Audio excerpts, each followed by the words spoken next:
Welcome back students, આપ સૌનું આપણી યુટ્યુબ ચેનલમાં હાર્દિક સ્વાગત છે.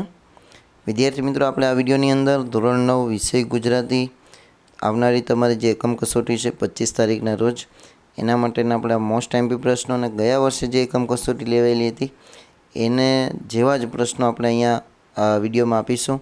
તો પ્લીઝ વિડીયોને અંત સુધી જોજો. વિડીયો પસંદ આવે તો વિડીયોને લાઇક અને શેર જરૂર કરજો. ચેનલ પર નવા હોય તો આપણી ચેનલને સબસ્ક્રાઈબ કરી બાજુના બેલ આઇકોનને પ્રેસ કરજો. તો વિદ્યાર્થી મિત્રો, અહીં તમને જે ક્વેશ્ચન બેંક આપેલી છે, આ ક્વેશ્ચન બેંક ગયા વર્ષ જુલાઈની પ્રથમ એકમ કસોટીની જ છે.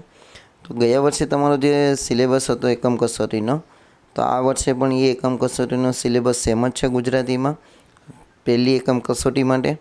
તો અહીંયા તમને જે એકમ કસોટીના ક્વેશ્ચન બેંક આપેલી છે એ તમારા માટે ખૂબ જ મોસ્ટ એમપી છે.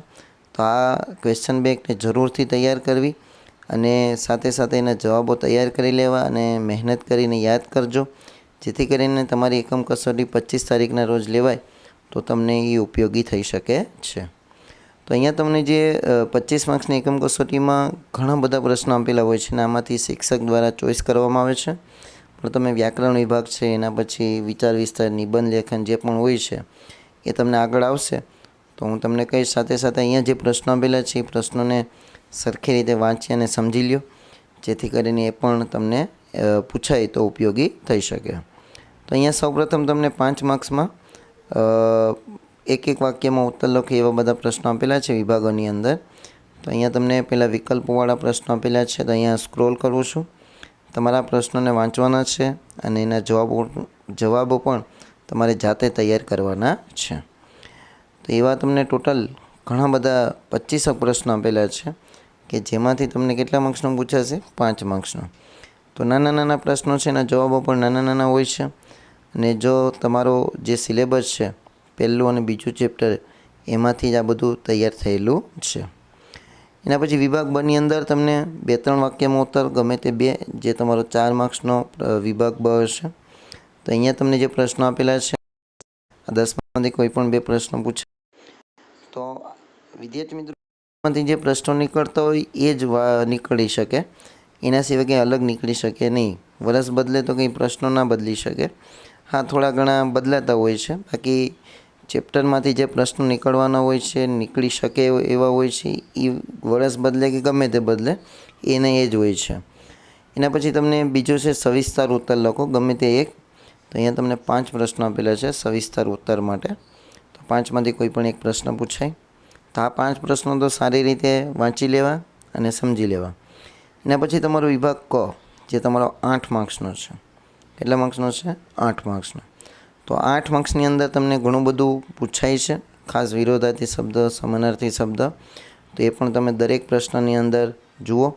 આકાશ શબ્દનો સમાનાર્થી તો શું થાય? ગગન.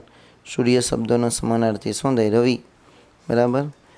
તો આવા જે પ્રશ્નો છે એને વ્યવસ્થિત સોલ્યુશન કરી લેવું તમારી જાતે, અને જાતે જ કરવાનું છે. જેટલું જાતે કરશો એટલો જ ફાયદો તમારો છે.